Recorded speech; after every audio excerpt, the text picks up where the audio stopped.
Hey guys, welcome to my 3-year-old son's new room. So we just moved into this place, and as you can see, not much color in this place. Very whitewashed room, save of course for this little toy shelf here. So what I'm planning on doing is to do a very low-cost way of adding a lot of color in this room in a very personalized and creative way. I'm gonna post it on YouTube as maybe an inspirational video to someone in case they want to do this for their own child's room. It's going to involve stencils, and it's going to be a tear down sort of placard that's going to go all the way across the perimeter of this room. And what I'm going to do, I'm going to document this process. So everything from the materials used to the cost of those materials, so stay tuned. Okay everyone, here's the materials for this project. I wanted to go as cheap as possible. I think it's fun to, make the highest quality thing out of the cheapest stuff possible. So I went to the dollar store. There's a local place called Dollar Tree, and I was really surprised at how cheap you can get things there, even when compared to the box stores. So let's begin.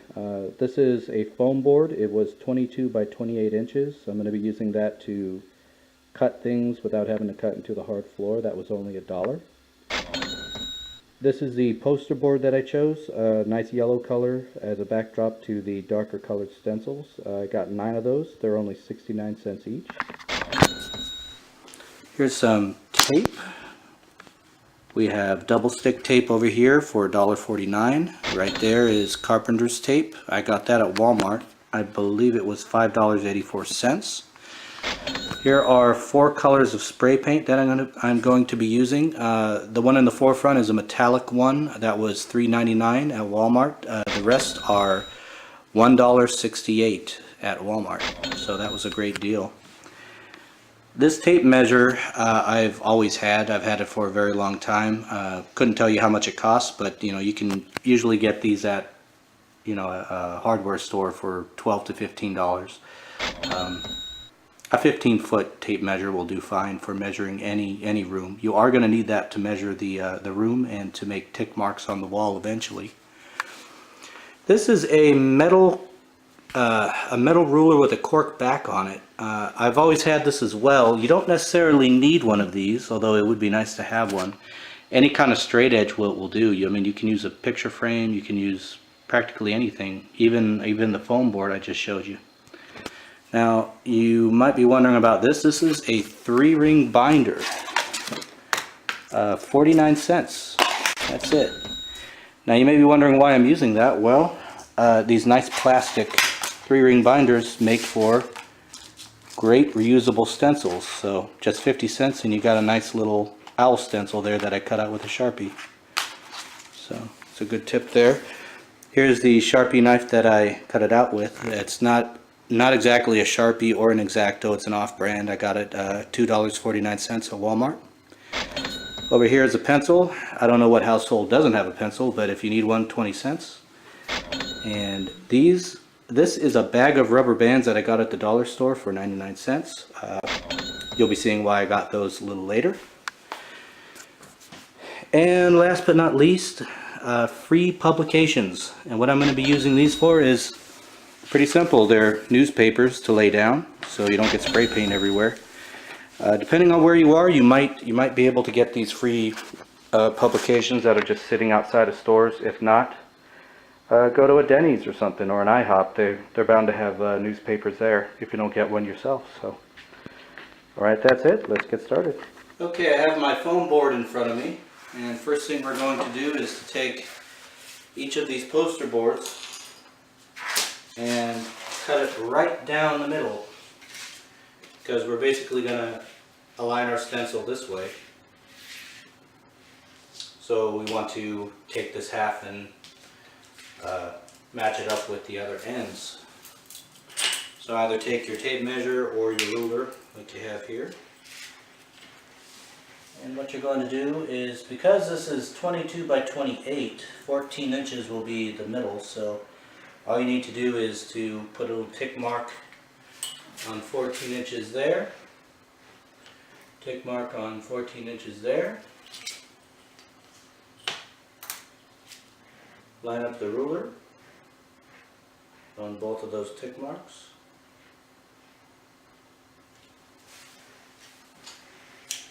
Get your X-Acto knife and run it very carefully down the ruler. Be sure not to cut yourself, of course. This way is a much more accurate and quicker way than cutting with scissors. Make sure it's cut all the way through. There we go. And there you have it. Nice, perfect, straight cut. And what I'm going to do is I'm going to do this for the rest of the 8 poster boards.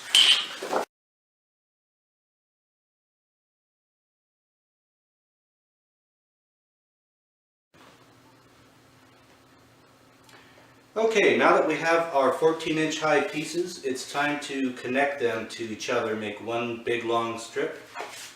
One thing you're going to notice about poster boards is that they have a shiny side, which is less absorbent, and a matte side, which is unlaminated, that has a more dull look to it.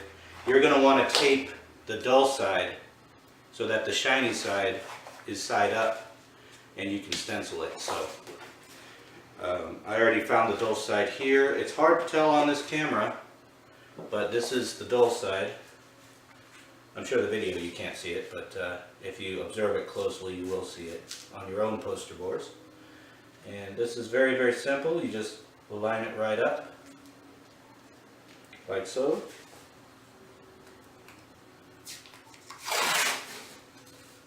Take a piece of tape, find the middle of the seam, and just tape it down. Now you're going to take your Sharpie knife and cut off the sides.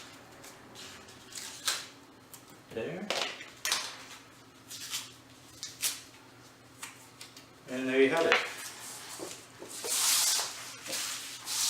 Move it on down. Get another strip and repeat until you've basically made a long snake of repeating placards.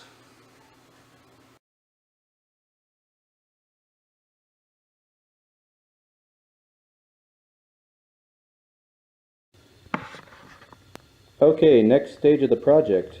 As you can see, I've turned over the tape side of this long strip and put it on newspapers because we're going to spray paint a pattern on it. Alright, here's where all these assorted rubber bands can come in handy. Sprinkle them right onto your placards. You gotta have a little fun with this, you know. This is going to perform as a freeform stencil itself for the gold color that I'm going to lay down on this. Alright, I'm going to spread out the rubber bands if needed, because some of them fell into clumps. Don't need to spend much time on it, just even it out a little bit. Get some nice even coverage. My apologies, one thing I forgot to mention in the parts list, let's get that focus on there, is a little respirator. We're going to do some spray painting, so this is definitely something you want to have, especially if you're spray painting indoors like I am. You also want to open the doors and basically open up 2 doors on either side of the house to get some flow ventilation in there. And yeah, make sure there's nobody else in the house for maybe a couple hours. So here we go.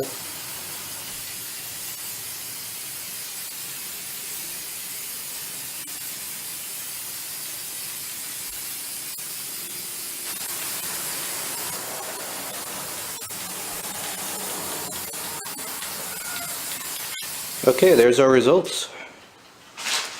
As you can see from the shiny marks, I did a light coating of gold and then a solid ribbon, which I thought would add a little interest to it. There's our rubber bands. Let's take those away and look at that.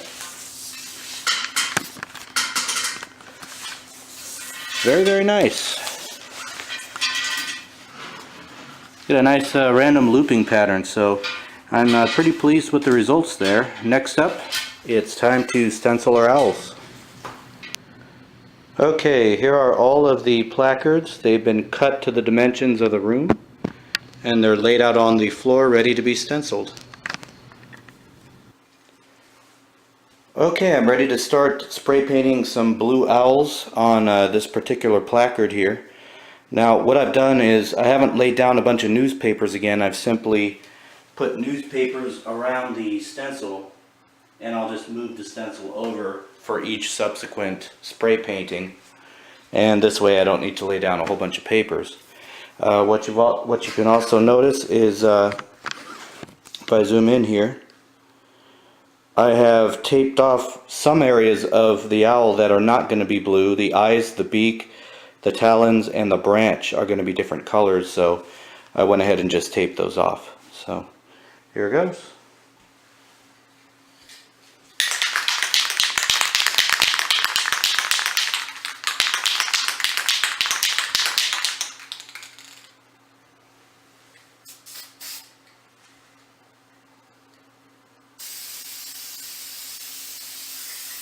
Then it's going to spray paint directly down on it.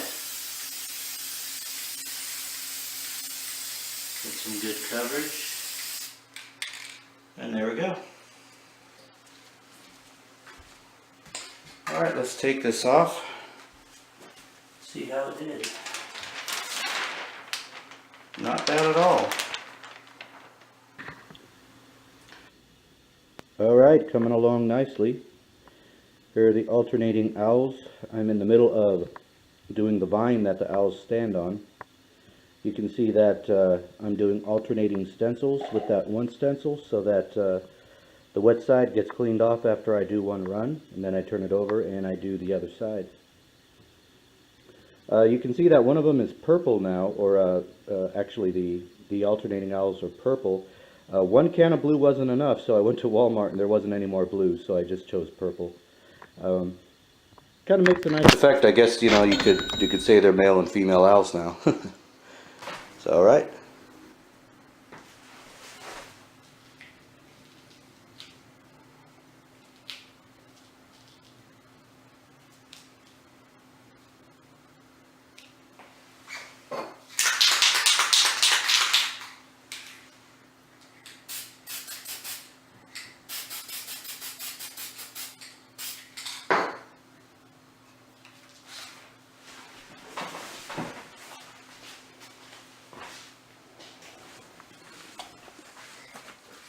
All right, it's the day after.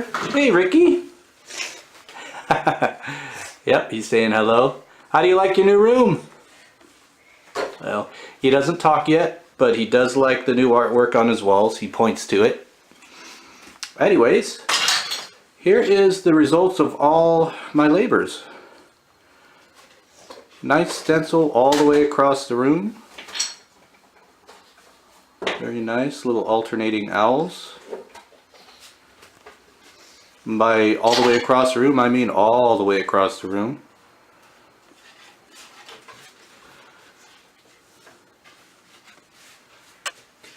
Sorry, it's hard to keep focus on this manually. There we go. Alright, so as you can see, the way that I put these up was the blue painter's tape, just laid it flat, and it makes a nice little edging for the entire thing. The gold paint was a nice touch. It sheens at different angles, so you get a little different, you get different glittering effects depending on how you view this from what angle. Makes a nice effect. So I'm going to zoom back out so you get a bigger view of it. Yeah, very nice. So I hope you've enjoyed this video. Nice cheap way of decorating your child's room, and maybe it's giving you a little inspiration for something you'd like to do for your own. So I'm going to include a little bit more video of this, and enjoy.